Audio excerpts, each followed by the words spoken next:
বাংলা শিক্ষা পোর্টালে আবারও নতুন করে অ্যাক্টিভিটি টাস্ক করতে দেওয়া হয়েছে বিভিন্ন ক্লাসের বিভিন্ন সাবজেক্টের। এটি হচ্ছে যে থার্ড ফেজের এটা পার্ট 1 বলা হয়েছে।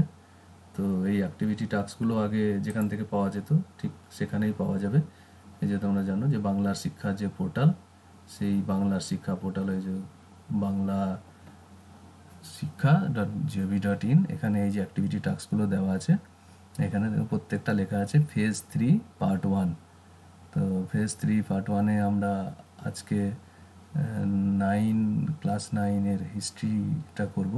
তো প্রথমে তোমাদেরকে এখান থেকে ডাউনলোড করে নিতে হবে এই যে ফেজ 3 পার্ট 1 ক্লাস 9 হিস্ট্রি।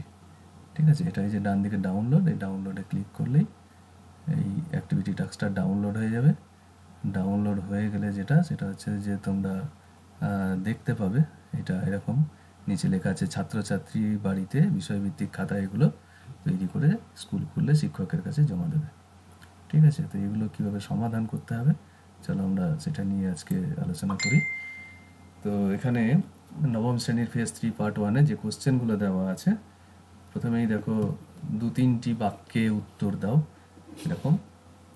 প্রথম দেওয়া আছে ইয়ং ইতালি দল সম্পর্কে লিখতে হবে। তো ইয়ং ইতালি দল সম্পর্কে যদি দেয় তাহলে তোমরা এটা লিখতে পারো এরকম, যে এত না লিখলেও চলবে, মোটামুটি এটা লিখবে যে জোসেফ মাৎসিনি এটা তৈরি করেছিলেন 1831 খ্রিস্টাব্দে, একটি দল গঠন করেছিলেন, সেই দলটির নাম ইয়ং ইতালি, এবং এই দলের উদ্দেশ্য ছিল দেশের যুব সম্প্রদায়ের মধ্যে জাতীয় চেতনা জাগ্রত করা, ভবিষ্যৎ আন্দোলনের জন্য তাদের শিক্ষাদান, আর এই দলের কর্মপন্থা ছিল ইতালির নিজ শক্তির দ্বারা অস্ট্রিয়াকে সে দেশ থেকে বিতাড়িত করে স্বদেশের ঐক্য স্থাপন করা। মানে ইতালির ঐক্য স্থাপন করার জন্য ইয়ং ইতালি দল গঠিত হয়েছিল 1831 খ্রিস্টাব্দে। কে গঠন করেছিলেন না জোসেফ মাৎসিনি। ঠিক আছে, এটাকে তোমরা 2-3টে বাক্যের মধ্যে লিখবে, 2-3টে বাক্যের মধ্যে লিখলেই হয়ে যাবে। তারপরে আছে জুল ভারেন।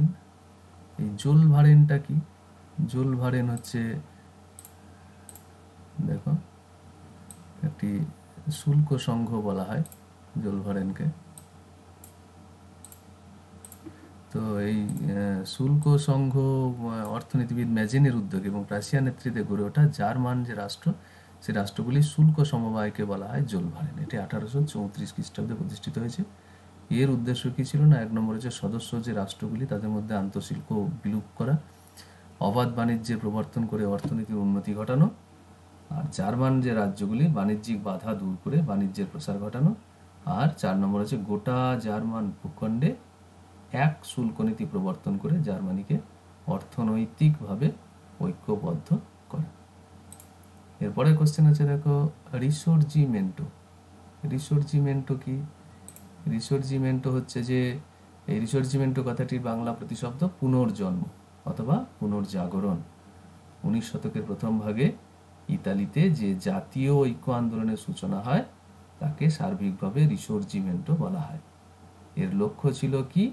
এর লক্ষ্য ছিল বিদেশি শাসনের উচ্ছেদ করে ইতালিকে ঐক্যবদ্ধ করা এবং ইতালির রীত মর্যাদা পুনরুদ্ধার করা। ঠিক আছে, এটা তাহলে তোমরা লিখতে পারবে রিসোর্জিমেন্টো। এইবার হচ্ছে রিসোর্জিমেন্টোর পরে দেখো ঘেটো কি? ঘেটো কি আমরা একটু দেখি। দেখো এখানে ঘেটো হচ্ছে যে ঘেটো হলো শহরের একটি অংশ যেখানে মূলত সমাজের পিছিয়ে পড়া মানুষজন বসবাস করে, এবং ঘেটো এই শব্দটি মূলত তোমার ভেনিস শহরে বসবাসকারী সেই সব ইহুদিদের কাছ থেকে সৃষ্ট যারা সমাজ থেকে বিচ্ছিন্ন। মোট কথা হচ্ছে যে এই ঘেটো শব্দটির আক্ষরিক অর্থ জঞ্জাল বা আবর্জনা। ঠিক আছে, শিল্প বিপ্লবের সময় এই জঞ্জাল বা আবর্জনা যুক্ত যে জায়গা, সেই জায়গাগুলোতে শ্রমিকরা বাস করত। যে ইংল্যান্ডে শিল্প বিপ্লব শুধু শ্রমিক শ্রেণী ঘিঞ্জি, আলো আঁধারি, নোংরা, অস্বাস্থ্যকর পরিবেশে বাস করত। ঠিক আছে, তো এই শ্রমিকদের যে বসবাসের জায়গা, সেই বসবাসের জায়গাকে বলা হতো ঘেটো। তো এরপর ঘেটোর পরে কি আছে? ঘেটোর পরে আছে ফ্যাক্টরি প্রথা। একের দাগে এটা হচ্ছে লাস্ট কোশ্চেন, ফ্যাক্টরি প্রথা। ফ্যাক্টরি প্রথা কি? ফ্যাক্টরি প্রথা হচ্ছে একটু ছোট করে দিই, তাহলে দেখতে পাবে।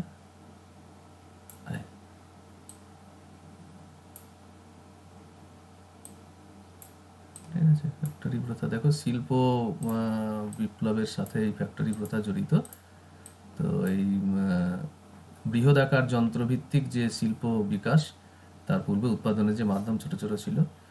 তো অষ্টাদশ শতাব্দীতে যখন শিল্প বিপ্লব হলো, তখন বড় বড় কলকারখানা গড়ে উঠলো।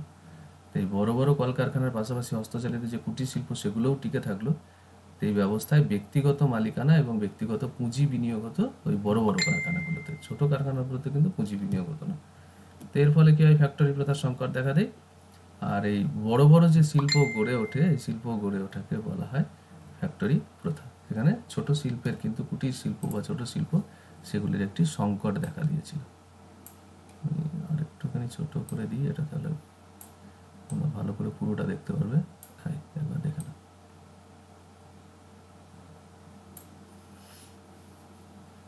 ঠিক আছে, এবার ফ্যাক্টরি প্রথার পরে যেটা, ফ্যাক্টরি প্রথার পরে আছে তোমাদের একটা ম্যাচিং। সেই ম্যাচিংটা হচ্ছে 1 নম্বর দেখো, মেটার্নিক ব্যবস্থা। মেটার্নিক ব্যবস্থা এদিকে হচ্ছে যে ডিটা উত্তর হবে, ইউরোপের পুরাতন তন্ত্রের পুনঃপ্রতিষ্ঠা। তারপর 2 নম্বর আছে বিসমার্ক। বিসমার্ক হবে সি, রক্ত ও লৌহ নীতি। তারপর 3 নম্বর আছে জার দ্বিতীয় আলেকজান্ডার। এই জার দ্বিতীয় আলেকজান্ডার ভূমিদাসদের মুক্তি দিয়েছিলেন, তাহলে ভূমিদাসদের মুক্তিদান এ, 3-এরটা হবে এ। 4-এর মার্কস ও এঙ্গেলস। মার্কস ও এঙ্গেলস তারা কমিউনিস্ট ম্যানিফেস্টো প্রকাশ করেছিলেন। 5 নম্বর হচ্ছে প্রুধো, এখানে প্রুডো করা আছে, প্রুধো বা প্রুডো, তিনি হচ্ছেন নৈরাজ্যবাদী। 5-এরটা উত্তর হবে বি। ঠিক আছে, তাহলে ম্যাচিংটা হয়ে গেল। এইবার দুটো কোশ্চেন আছে দেখো, 7 ও 8টি বাক্যে উত্তর দিতে হবে। বৈজ্ঞানিক যন্ত্রপাতি আবিষ্কারের সঙ্গে ইংল্যান্ডের শিল্প বিপ্লবের কি সম্পর্ক? মানে শিল্প বিপ্লব যে হলো, তার সাথে যে বৈজ্ঞানিক যন্ত্রগুলো আবিষ্কার হয়েছিল, সেই যন্ত্রগুলো আবিষ্কারের কি সম্পর্ক ছিল? যন্ত্রগুলো আবিষ্কারের সম্পর্ক হচ্ছে, দেখো কৃষিক্ষেত্রে যদি ধরা হয়, কৃষিক্ষেত্রে হচ্ছে তোমার যে বিভিন্ন প্রযুক্তি, 1800 শতকে ইংল্যান্ডে নানা রকম বৈজ্ঞানিক যন্ত্রপাতি আবিষ্কার হওয়ার ফলে কৃষিকার্যে উন্নতি ঘটে, এবং কৃষির উন্নতির ফলে শিল্প বিপ্লব সেটা ত্বরান্বিত হয়েছিল। বস্ত্র শিল্পের উন্নতি হয়েছিল ওই যন্ত্রপাতি আবিষ্কারের ফলে। কি কি যন্ত্রপাতি আবিষ্কারের ফলে বস্ত্র শিল্পের উন্নতি হয়েছিল? তোমার দেখো, আমি তোকে একটুখানি বড় করি। 1733 খ্রিস্টাব্দ থেকে 1785 খ্রিস্টাব্দের মধ্যে জন কে, জেমস হারগ্রিভস, তারপর স্যামুয়েল ক্রম্পটন, এডমন্ড কার্টরাইট, এরা বিভিন্ন যে আবিষ্কার করেছে, তার ফলে সুতো কাটার, বোনার ক্ষেত্রে বৈপ্লবিক পরিবর্তন এসছে, মানে যে যন্ত্রগুলির সাহায্যে। এর ফলে ইংল্যান্ডে সুতি বস্ত্রের উৎপাদন বহুগুণ বৃদ্ধি পেয়েছিল। লৌহ ইস্পাত ক্ষেত্রেও তাই আমরা দেখি যে এখানে এক বিশেষ ধরনের চুল্লি, লোহা গলাবার জন্য যে চুল্লি, সেই চুল্লি আবিষ্কার হয়। এর ফলে 1770 খ্রিস্টাব্দের মধ্যে ইংল্যান্ডে একটা লৌহ যুগের সূচনা হয় বলা হয়। বাষ্প শক্তির যে আবিষ্কার, বাষ্প শক্তি আবিষ্কারের ফলে জেমস ওয়াট তার প্রথম উন্নত ধরনের যে বাষ্পীয় ইঞ্জিন আবিষ্কার করেছে। তো তার ফলে জেমস ওয়াটের আবিষ্কারের ফলেও কিন্তু তোমার যোগাযোগ ব্যবস্থার ক্ষেত্রে একটা বিরাট পরিবর্তন হয়। তারপর স্টিফেনসন যখন বাষ্পচালিত রেল ইঞ্জিন আবিষ্কার করলো, তার ফলেও ওই যন্ত্রচালিত যে যোগাযোগ ব্যবস্থা, সেক্ষেত্রে আরও গতি আসে। কয়লা শিল্পের ক্ষেত্রেও তাই। কয়লা শিল্পের ক্ষেত্রে যে হামফ্রে ডেভি, তিনি যে নিরাপত্তা বাতি আবিষ্কার করেছিলেন, এই নিরাপত্তা বাতি আবিষ্কারের ফলেই কিন্তু ওই শ্রমিকরা যে কয়লা খনিতে নেমে তার বিপদের সঙ্গে কাজ করত, সেই বিপদ থেকে অনেকটা মুক্ত হয়। নিরাপত্তা বাতি, এই আলোটা নিয়ে তারা খনিগর্ভে প্রবেশ করে সেখান থেকে কিন্তু ওই কয়লা তোলার কাজটা সহজ হয়েছিল। এবং কয়লা উত্তোলনের ফলে তোমরা জানো যে বিদ্যুৎ থেকে শুরু করে কারখানা, প্রত্যেকটা রেল, সব কিছুর ক্ষেত্রে কিন্তু গতি এসেছিল। তাহলে এই বৈজ্ঞানিক আবিষ্কারের সাথে তোমার শিল্প বিপ্লবের কিন্তু একটা বিরাট সম্পর্ক ছিল, এটা অস্বীকার করার কোনো উপায় নেই। আরেকটা কোশ্চেন আছে লাস্ট, ঔপনিবেশিক শক্তিগুলি কেন চীন ও আফ্রিকাকে ব্যবচ্ছেদ করতে চেয়েছিল? ব্যবচ্ছেদ মানে হচ্ছে ভাগ করে নেওয়া। তো কেন ভাগ করতে চেয়েছিল? তোমরা জানো যে শিল্প বিপ্লবের সাথে একটা উপনিবেশের সম্পর্ক আছে। এই উপনিবেশ স্থাপন যখন সমস্ত জায়গায় হয়ে গেছে, তখন চীনে প্রথম দিকে বিদেশি বণিকরা তারা প্রবেশ করতে পারতেন না। আফ্রিকা দীর্ঘদিন অনাবিষ্কৃত ছিল, এই দুটো জায়গাতে এই ব্যবচ্ছেদ করার যে কারণ, সেই কারণটা হচ্ছে মূলত চারটি কারণ। একটা হচ্ছে যে উদ্বৃত্ত যে পুঁজি, সেই সময় শিল্প বিপ্লবের ফলে যে উদ্বৃত্ত পুঁজি বিনিয়োগের জায়গা দরকার, সেই জায়গার জন্য তারা নিজেদের মধ্যে ভাগাভাগি করে নেওয়ার চেষ্টা করেছিল। তারপর হচ্ছে কাঁচা মাল, শিল্প বিপ্লবের জন্য যে প্রয়োজনীয় কাঁচা মাল, সেই প্রয়োজনীয় কাঁচা মাল সংগ্রহ করার জন্য জায়গা দরকার, তো সেই জন্য তারা চীন আফ্রিকাকে দখল করতে চেয়েছিল। শিল্প বিপ্লবের ফলে যে পণ্যগুলো উৎপাদিত হচ্ছে, সেই উৎপাদিত পণ্য সামগ্রী বিক্রির বাজারের দরকার ছিল, তো সেই বিক্রির বাজারের জন্য তোমার চীন এবং আফ্রিকাকে ব্যবচ্ছেদ করার চেষ্টা হয়েছিল। সব থেকে গুরুত্বপূর্ণ হচ্ছে যে এই বিপুল পরিমাণ যে শিল্প কল কারখানা প্রতিষ্ঠা হয়েছে, তার উৎপাদন হচ্ছে, তো এই সমস্ত কিছু পরিচালনার জন্য যে শ্রমিকের দরকার, সেই সুলভ শ্রমিকের জন্য কিন্তু এই ইংল্যান্ড এবং এই চীন এবং আফ্রিকাকে ব্যবচ্ছেদ করার চেষ্টা হয়েছিল। তাই তোমরা মূলত এই চারটি কারণকেই লিখবে। 7-8টি বাক্যে লিখতে বলেছে, চারটি কারণকে 2টি করে বাক্য লিখলেই 8 লাইন হয়ে যাবে, 8টি বাক্য হয়ে যাবে। আবার আমি বলে দিচ্ছি চারটি কী কী। একটা হচ্ছে যে উৎপাদিত পণ্য সামগ্রী বিক্রি, কাঁচা মাল আহরণ, উদ্বৃত্ত পুঁজি বিনিয়োগ, আর সস্তায় শ্রমিক সংগ্রহ। ঠিক আছে, এগুলো লিখবে এবং লেখার পর স্কুল যখন খুলবে তখন এটা স্যারদের বা ম্যাডামদের কাছে দেখিয়ে নেবে।